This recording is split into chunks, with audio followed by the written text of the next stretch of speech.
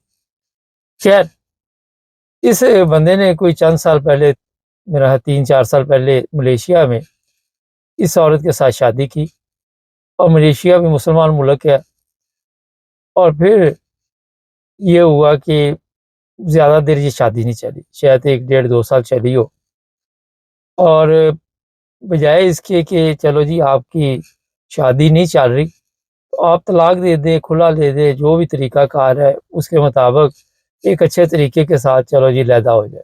مگر یہ پتہ کیا اس نے اب کیا، اس نے کیا جی کہ جو وہاں کی کرنسی ہے، اس عورت کے کوئی پیسے تھے پڑے ہوئے 20,000 کے قریب، اور وہ اس نے لیے چوری کیے اس کے گھر سے، اور پھر ٹکٹ کٹائی اور پاکستان آ گئی۔ پاکستان آیا تو وہ عورت جو تھی پریشان ہو گئی، وہ بھی پیچھے آ گئی، اور جیسے ہی وہ یہاں پاکستان پہنچی، یہ فروری کی بات ہے، ابھی پتہ نہیں موجودہ کیا حالات ہے، چلی گئی ہوگی بیچاری، بس کیا کرتی وہاں۔ اچھا، اب یہ کہتی کہ جب میں پاکستان آئی تو میں نے اسے کہا کہ میرے پیسے دے دو، میری ماں بیمار ہے، کینسر کی مریضہ ہے، اور اس کا میں نے علاج کروانا تھا۔ ملیشیا بھی اسی طرح ہی جس طرح پاکستان میں پیسے ہوں گے تو علاج ہوتا ہے، تو اس نے اسے دھمکیاں دینی شروع کر دی، اور اس کو کہا کہ میں آپ کو کوئی نہ کوئی نقصان پہنچاؤں گا، بہتر یہ ہے کہ آپ جہاں سے آئی ہو چلی جاؤ، اور میں یہاں پہ اور شادی کر رہا ہوں۔ بھی ٹھیک ہے، تو آپ شادی کر رہے ہو کرو، مگر اس عورت کے پیسے کیوں آپ لے کے آئے؟ اب وہ بیچاری اس کے پیچھے آئی، باقاعدہ طور پر اردو بولتی ہے یہ عورت، اردو میں بات چیت ہوئی، تو یہ جناب اب اس کو دھمکیاں دے رہا تھا، اور پھر اس کے پیسے اس نے مجھے نہیں امید کے دیے ہوں۔ مقصد یہ ہے اس پروگرام کا، میں نے کہا مختصر سا ایک پروگرام کرنا چاہیے ہمارے پاکستانی، ٹھیک ہے عورتوں میں بھی غلطیاں ہوں گی، قصور ہوگا، یہ نہیں میں کہتا، ہر جگہ پہ ہر طرح کے لوگ ہوتے، مگر یہ عورت اگر پاکستان آئی ہے تو جھوٹا الزام نہیں لگا رہی، ایسے تو ایسے گیم تو ڈالی ہوگی، یہ نہیں کہ پاکستانی اور گیم نہ ڈالے، اور اعتماد میں لیا ہوگا پہلے، اور پھر اس کے ساتھ یہ ظلم کیا کہ جو پیسے بھی آئے اس کے قابو میں وہ پکڑے اور وہاں سے آ گئے۔ اس کی تصویر لگانے کا مقصد یہ تھا کہ ایسے لوگوں کا اصل چہرہ جو ہے وہ سامنے آنا چاہیے، اور یہ چیزیں جو ہیں دوسرے وہ ہم کو بھی پتہ چلنی چاہیے، جس عورت کے ساتھ آپ اس نے شادی کرنی ہے اس کو بھی اس کی کرتوتوں کا پتہ چلنا چاہیے، اور اس کے جیسے جو بھی لوگ ہوں ان کو سبق بھی حاصل ہونا چاہیے کہ کیوں اس طرح کا ظلم کرتے۔ ہمارا تو پہلے ہی بڑا نام روشن ہے پاکستانیوں کا، تو آپ یہ جو ظلم کرتے ہو، یہ اگر نہ بھی کرو تو کیا مسئلہ ہے، آپ کو سکون نہیں آتا، چین نہیں آتا، کیا پرابلم ہے؟ ہمارے لوگ جاتے ہیں دوسرے ممالک میں، ملیشیا میں بڑی تعداد میں پاکستانی موجود ہیں، اور وہاں پہ سیاسی پناہ والے بھی موجود ہیں پاکستانی، اور جب اس طرح کے کام ہوتے ہیں تو پھر ظاہر ہے سب بدنام ہوتے ہیں، پھر وہ ایک دوسرے کو بتاتی ہیں، خواتین بھی مرد بھی، کہ یہ جو لوگ ہیں یہ اچھے نہیں ہیں، یہ ظالم لوگ ہیں۔ لیکن جو اسلام نے آپ کو حق دیا ہے اس سے آپ فائدہ اٹھائیں، اچھے طریقے سے رخصت کر دیں، اگر نہیں کر سکتے تو پھر اس کا یہ مطلب نہیں کہ آپ اس کے چوری پیسے کر کے وہاں سے بھاگ جائیں۔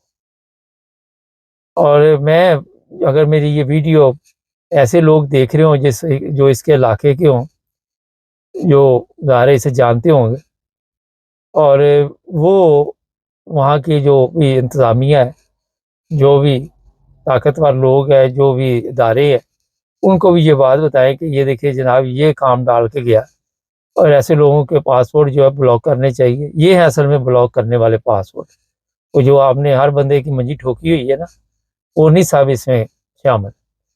تو پھر ایسے لوگوں کے لیے ٹریول پہ پابندی ہونی چاہیے، اس کے بعد ان کو سفر کی اجازت نہیں دینی چاہیے۔ دوسری یہ بات اسی پروگرام میں کر دیتے ہوں کہ آج ایک صاحب مجھے ملے تھے راستے میں جاتے ہوئے، اور ان کے ساتھ ہیلو ہوئی، تو ان کا بھی کیس اسی میں نے کہا تھوڑا سا لوگوں کو پتہ چل جائے. جو لوگ انگلینڈ میں یا یورپ میں رہتے ہیں اگر ان کے پاس پاکستانی پاسپورٹ ہے وہ جو پاک سر شاد زمین شاد ہے اور وہ یہاں پہ ریزیڈنٹ ان کے پاس ہے اور یہاں رہتے ہیں تو جب بھی وہ ٹریول کرے یورپ کے لیے فرض کریں انگلینڈ سے تو انہیں یورپ کا ویزا حاصل کرنا ہوگا. جرمنی فرانس کسی بھی جو 25-28 ممالک ہے ان میں سے کسی کا بھی ویزا لے لیں اور پھر آپ ٹریول کریں. ہوا یہ اب کہ ان کا کہنا تھا کہ میں 2-3 دفعہ پہلے بھی گیا ہوں مجھے کسی نے روکا نہیں. تو کہیں یہ جا رہے تھے جرمنی یا فرانس تو جیسے ہی یہ یہاں پہ کھیلے بارڈر جو ہے فرانس کا جو ہے وہاں پہ پہنچے تو برٹش نے تو کچھ نہیں کہا کیونکہ برٹش نے تو دیکھنا کہ جو سسٹم ہے اس میں یہ بندہ لیگل ہے یہاں. ٹھیک ہے آگے نکلو تو وہ فرانس والے بیٹھے ہوتے ہیں. فرانس والوں نے انہیں پوچھا جناب کدھر جا رہے ہیں دکھاؤ ذرا اپنا پاسپورٹ تو اس پہ کوئی جرمنی کا ویزا نہیں تھا اور پھر ان صاحب کو انہوں نے واپس بھیج دیا. ایک اسٹیمپ لگا دی اس کے اوپر کہ آپ کو ڈپورٹ کیا جا رہا ہے. تو جب کسی کے پاسپورٹ پہ یہ اسٹیمپ لگ جائے تو اس کے یہ میں بتا دوں کہ لوگ سمجھتے کہ پتہ نہیں کتنا بڑا طوفان آ گیا. تو وہ سوال ان کا یہ تھا کہ میں اگر پاکستان جاتا ہوں تو میرے لیے کوئی پرابلم نہیں ہوگی. میں نے کہا جب آپ کے پاس انگلینڈ کا ریزیڈنٹ پرمٹ ہے تو آپ 20 دفعہ جائیں پاکستان آئے کوئی آپ کو نہیں روک سکتا. ہاں یورپ کے لیے آپ کو یہ مسئلہ بنے گا کہ جب آپ ویزا اپلائی کریں گے اس وقت یہ سوال اٹھے گا کہ جناب آپ بغیر ویزے کے گئے تھے تو آپ کو ڈپورٹ کیا گیا اور اس وقت کے حساب سے پھر آپ کو جو بھی سیٹسفائی کرنا ہے جو بھی طریقہ ہے اسی طرح کرنا ہوگا. ہوتا یہ ہے اس میں اب میں تھوڑا سا بتا دوں اپنے دیکھنے والوں کو جو کہتے ہیں کہ ہم تو کئی دفعہ گئے تھے کہ جب بھی آپ ادھر سے جاتے ہیں تو صرف برٹش فرض کرے بیٹھے ہوئے تو فرانس والے بیٹھے نہیں ہوتے اور آپ نکل جاتے ہیں. فیری والوں کو بھی کوئی دلچسپی نہیں کہ آپ کے پاس جرمنی کا ویزا ہے یورپ کا ہے یا نہیں ہے یا فرانس کا ہے. اور میں کیونکہ میرا خیال مجھے یاد نہیں کئی دفعہ گیا ہوں تو کبھی فرانس والے بیٹھے ہوتے اور اکثر نہیں بیٹھے ہوتے. برٹش جو ہے وہ میں نے ہمیشہ دیکھے وہ بیٹھے ہوئے. تو یہاں پہ پھر لوگوں کو سمجھ آتی ہے کہ شاید اب ویزے کی ضرورت نہیں ہے انہوں نے جانے دیا. اور پھر کئی لوگوں کو تو چلو کہتے ہیں کہ شاید یہ میں نہیں مانتا کہ نہ پتہ ہو کہ ویزا لینا پڑتا ہے یہ تو بچوں والی بات ہے سیدھی سی بات میں آپ کو بتا دوں. لیکن چلو فرض کرو مان بھی لیا 1 منٹ کے لیے تو لوگ اس کا سوچتے ہیں کہ نجائز فائدہ اٹھائیں اور ہم اب جب دل چاہے چلے جائیں. اور پھر میں نے جیسے یہ کیس دیکھا اور ان کو سمجھایا کہ پاکستان جانے آنے میں کوئی پرابلم نہیں. ایک اور صاحب سے ملاقات ہوئی انہوں نے کہا پچھلے دنوں میرے بھی ایک عزیز کے ساتھ یہی کام ہوا تھا. اس کا مطلب ہمارے پاکستانی کوئی نہ کوئی کام ڈالتے رہتے ہیں. اب میں آپ کو بتا دیتا ہوں کہ کئی دفعہ کوئی ایمرجنسی ہو جائے. ایک دفعہ انگلینڈ آنا تھا کسی نے جرمنی سے اس کے پاس ہی پاکستانی پاسپورٹ تھا اور یہاں پہ وفات ہو گئی تھی انگلینڈ. تو مجھے فون آیا کہ کیا مشورہ دے. میں نے تو اگر میں برلن گیا یا ڈسلڈورف گیا تو بڑا ٹائم لگ جانا تو کیا اس کا طریقہ. میں نے کہا آپ وہاں پہ نا آ جائیں بارڈر پہ یہاں پہ برٹش پہ اور ان کو وہ سرٹیفکیٹ دکھائیں جو آپ کا بھائی کی وفات ہوئی ہے وہ ہاسپٹل سے فیکس منگوا کے دیں یا جو بھی ای میل تو وہ آپ کو ویزا دے دیں گے. ایسے ہی ہوا کیونکہ ان لوگوں میں انسانی ہمدردی تو ہے نا. تو یہ پھر جناب انگلینڈ آ گئے جنازے میں شریک وغیرہ ہوئے تدفین وغیرہ میں. 2 مہینے بعد پھر مجھے ملے ایک دفعہ جرمنی تو مجھے کہنے لگا کہ یار وہ میں دوبارہ گیا ہوں تو انہوں نے جانے نہیں دیا. تو میں نے کہا اب کون فوت ہوا. کہتا اب تو کوئی فوت نہیں ہوا یہ 6 مہینے بعد ملا یہ سال بعد مجھے یاد نہیں اچھی طرح. لیکن اب میں نے سوچا تھا پہلی دفعہ سوچ لگ گیا تھا تو شاید اس دفعہ ہی لگ جائے. تو انہوں نے کہا نہیں آپ ویزا لے کے آؤ. مقصد بتانے کا ہے کہ وقت اور ماحول اور موقع کے مطابق فیصلے کیے جاتے ہیں اور دفتر والے آپ کو امیگریشن والے آپ کو یہ سہولت دے دیتے ہیں. اس کا یہ مطلب نہیں ہوتا کہ اب آپ ناجائز فائدہ اٹھائیں. یہ 2-3 چیزیں تھی آج میں نے کہا کیوں نہ آج کے پروگرام میں بتائی جائے. اور جو بھی بندہ یورپ سے انگلینڈ جائے یا یورپ انگلینڈ سے یورپ آئے اس کو ویزا لینا پڑتا ہے. جو انگلینڈ کے ویزے یہاں کروئڈن سے لگ کے جاتے ہیں اور کسی جگہ سے بھی اپلائی دنیا کے ملک سے کرتے ہیں. اور یہ بھی میں بتا دوں کہ جن کے پاس یورپین پاسپورٹ ہے یا جن کے پاس برٹش ہے وہ بھی شاید 2 یا 4 اپریل سے آن لائن باقاعدہ طور پر الیکٹرک جو ویزا ہے وہ لے کے پھر ہی وہاں سے آئیں گے، ورنہ ان کو بھی بیٹھنے نہیں دیا جائے گا، جس طرح کینیڈا امریکہ کا. آج 25 تاریخ ہے، چند دن رہ گئے، اس کے بعد یہ جناب آپ کو ویزا لینا پڑے گا. ناظرین چینل کو سبسکرائب کر لیں، جڑے رہیں ہمارے ساتھ تاکہ اور بھی پروگرام